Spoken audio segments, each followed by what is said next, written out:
In the tapestry of life, where every thread holds a story, America in Black and White emerges as a haven for the voices echoing through the heart of our communities. In this podcast, we wade through the rivers of our collective experiences, celebrating the vibrant hues of change brought forth by the whispers of hope and the roars of action. It's more than just a conversation. It's a journey into the heart of our society, illuminated by the light of those daring to dream and do. Join us, and let your voice be the melody that guides us toward a dawn where every color finds its place in the masterpiece of our shared destiny. Together, let's paint a future brimming with the positives that dwell in our minds and the actions that shape our world. Good evening, ladies and gentlemen, and welcome to another episode of America in Black and White, where we are coloring conversations on the canvas of America. Tonight we have a very special guest. Mr. Heath Harris is our guest. Heath is a results-oriented executive and dynamic business leader with a proven track record in sales, marketing, and customer service.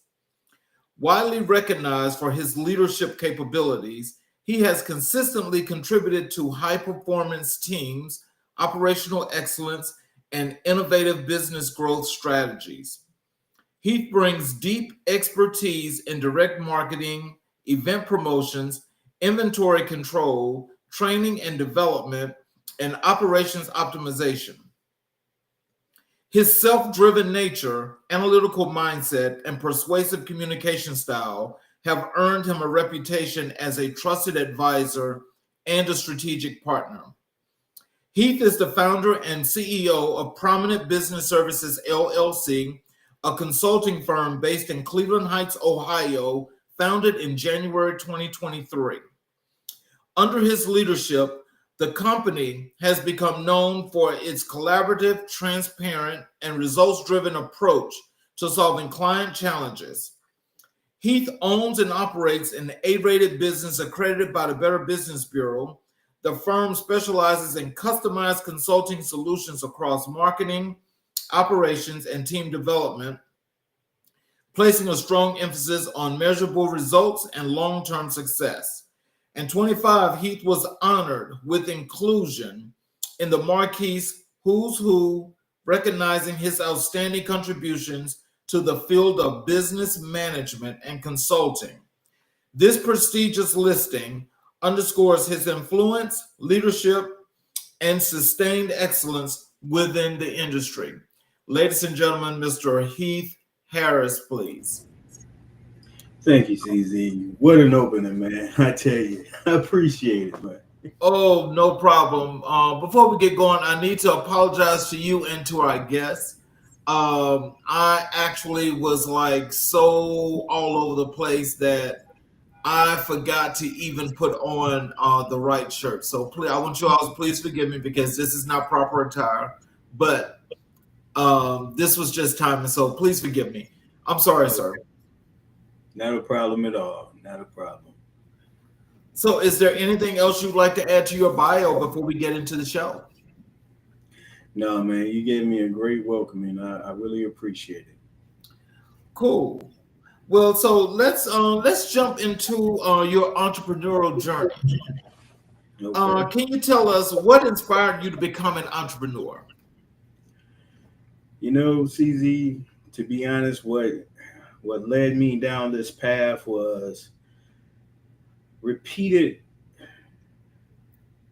undesirable results from employment and employers, being misrepresented, underappreciated, undervalued, but overly used in a sense. I've made a lot of businesses, a lot of money in a lot of different industries, and they have acknowledged that but failed to pay me for that. And after, repeated, results of same disappointment, similar, outcomes of, just giving excuses versus results, which equates to, you know what I'm saying, payment, I said, I can't do this anymore. I just can't do it. I said, I'd rather take my chances on myself. I'll bet on myself before I bet trying to work with another organization. I've just taken my previous experiences and results and the feedback that I've gotten and my strength in the Lord. And that's what that's all I got to go with. That's all I need is me and him. Mm-hmm. You know, I got confirmation of what I'm capable of by people, by man. But sometimes you just got to bet on yourself. So in that whole process, because I definitely understand where you're coming from with that, did they motivate you to become their competitors and to do all those things that you're doing now that you definitely don't regret the thought of actually leaving to do your own? Well, I never really thought about anything other than my experience in the car business to ever compete with any of the other organizations that I've ever worked with, because I was highly effective. I had a colleague that actually was I guess you would say, a very competitive colleague, a hater, actually, if you really want to think about it. And he informed me, he said, man, how is it? It took a lot out of him in order to bring this to my attention and to make me aware of it. But he said, how is it that you got a 74% closing ratio? He said, that's unheard of in this business. And you've been maintaining it. I said, well, I don't pay attention to my numbers. I just pay attention to my results. I don't focus on the analytic aspect for myself when I was in that business. Now, as a business owner, I have to. But I just focus on, you know, if you here with a purpose and an intent to purchase, then I need to understand what your needs are and how I can address them if I'm capable of it. So if you don't buy from me today, I need to sell you tomorrow. Or I like that. you know, and that's just my approach. I mean, at the end of the day, I don't come to work. I never in my entire sales career ever had to pressure anybody into buying anything. I just have to make it seem logical to them. I need to understand who you are, what your needs are, and take whatever inventory I may have and align that. And once I'm able to do that, then I'm able to earn your business. Mm-hmm. So I make it a simple process. It's pressure free. People don't understand. You don't have to lie. You don't have to, try to manipulate people in order to get them to do what you need them to do and what they actually want to do. Right. Can you share the story behind your first business venture? Absolutely. My first business venture was a cleaning service company, and I started this had been on my mind for quite some time, leading up to my mom's passing. Like, my mom passed in a matter of 3 days, but after she passed and after I kind of cleared my head a little bit, this is what my focus was. And so what it was it started off as a cleaning venture. I just wanted to, start something simple, like what a lot of individuals say. I just want something to make some money, you know what I'm saying? And just allow that to grow from whatever it should from there. And it was supposed to be an interior office cleaning position, which it did develop into that. Excuse me. But it also speared into exterior cleaning. And I never forget, I was able to secure a cleaning contract with a doctor. I believe she was a surgeon. And she had, here in Ohio, in an area called Shaker Heights, it's a very prominent area. And so her particular home had it was very unique in the way it was crafted, because it had these very high steeples above the window line of the second floor. And it was like, there's no way you could get up there. And she wanted her gutters clean. And I'm gonna tell you something. So at the time I was working at this one company, and my coworker, he was a tree cutter. Like, he did this on the side, he did painting and so on and so forth. And I told him, I said, well, man, listen, I said, I got a question for you. What do you recommend I do? And I described the details of this job. He was like, that's nothing, man. I climb trees and everything, and I cut trees. And I'm like, dude, this ain't a tree. She simply want her gutters clean. And I never forget, I had this ladder. I can't even imagine how tall this ladder was, but this ladder, CZ, was so long, and it still didn't get to the roof line like it needed. And listen to what I'm about to explain to you. This is who I am as a business owner and as a human being, and more so a friend. Now, keep in mind, I got my colleague and myself. We work, at this company we were working for. And I got this other gentleman. And we just here to clean up the leaves for this exterior. Like I said, the focus was to do inside work. But the outside was something you couldn't pass up. And listen, my coworker who climbed trees, I seen this guy. And I just knew the minute I seen him leave the ladder, this wasn't, I couldn't be involved with this. He climbed, he extended the ladder up the side of the house. And in the side of the house, it was a hill. And so I'm holding the ladder and I'm saying, I ain't even got no insurance on this guy. And we finished. And this guy, I'm telling him, I say, listen, man, if you can't get up there, don't do anything to jeopardize your life. CZ, imagine seeing a man get off. I'm talking about, this was a very long ladder. I don't even remember, again, the length of it. But this guy got to the top and had to climb and hold on to the gutter, put his foot in the window sill, and leverage himself to the roof to get the cleaning. And I said, man, I can't do this. Oh, Lord. I said, wow. Man, listen to me. This man had a wife. He had a son that didn't live with him. But the point is, this man was a family man. He was religious. And I'm saying, dude, there is no amount of money that I'm going to be comfortable collecting. And I got somebody risking their life like this to clean leaves. I couldn't do it. But he did it. We finished the job. And I knew at that moment that I could not no longer, accept any exterior cleaning job because it was too much risk involved. Yes. So when the interior cleaning didn't work, I just kind of, withdrew myself from it. But that was my first entrepreneurial, experience and everything with my first company. Wow. So what's the biggest risk you've taken in business? Oh man, there's several. Oh man. Biggest risk. First, just to become an entrepreneur, to take the risk of stepping out on faith without any financial backing is a huge risk in itself. I don't know how you started, but what a lot of people don't understand is two ways you're gonna be an entrepreneur and start a business. Either you're gonna do that based on you having equity or debt.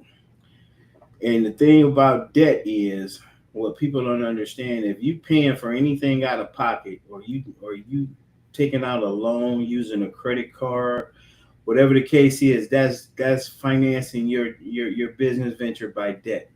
And equity is meaning you selling off the shares of your business to someone that's going to fund you along the way in order to establish yourself. Because in the beginning, all you have is a thought.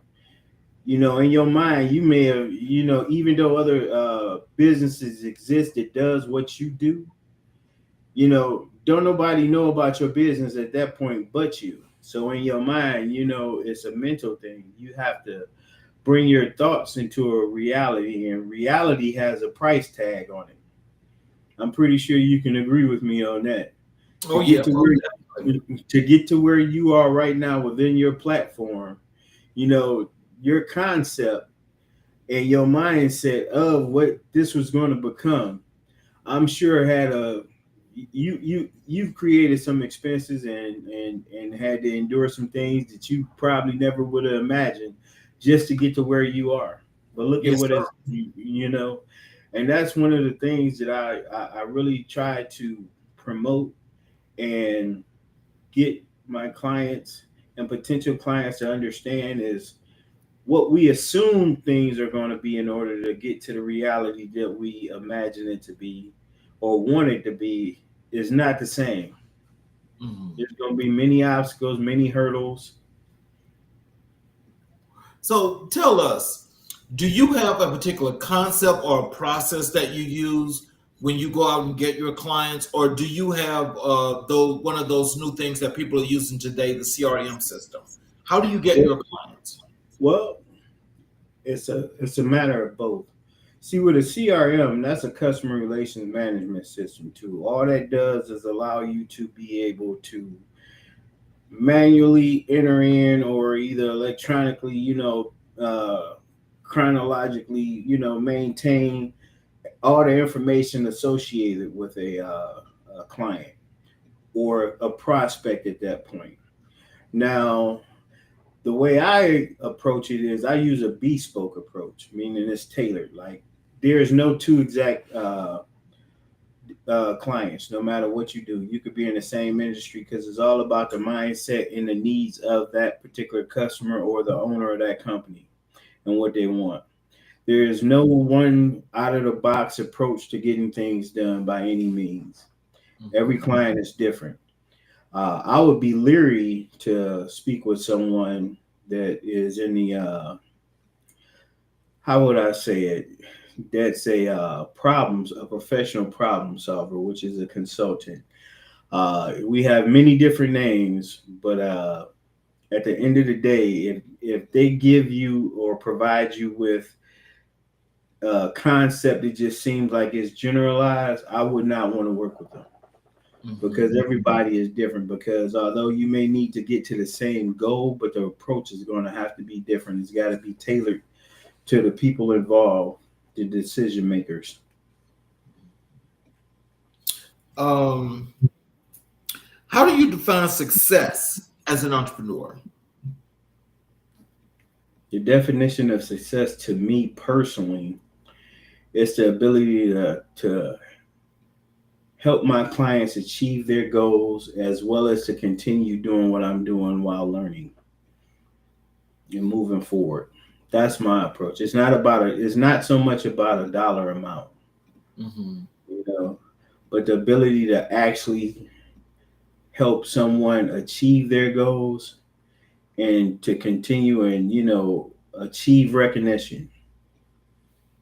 So, what challenges did you face early on, and how did you overcome them? Well, there was many. The first challenge I approached was what was I going to do exactly? Like what is it? Again, like you said I got a background, a very diverse background. What is it that I've done that I can replicate for myself at this point? What made me successful with these other organizations that I've worked with to get me to where I am now? I know that I don't want to work with any other company. I'm stepping out on faith. But what is the one single thing that I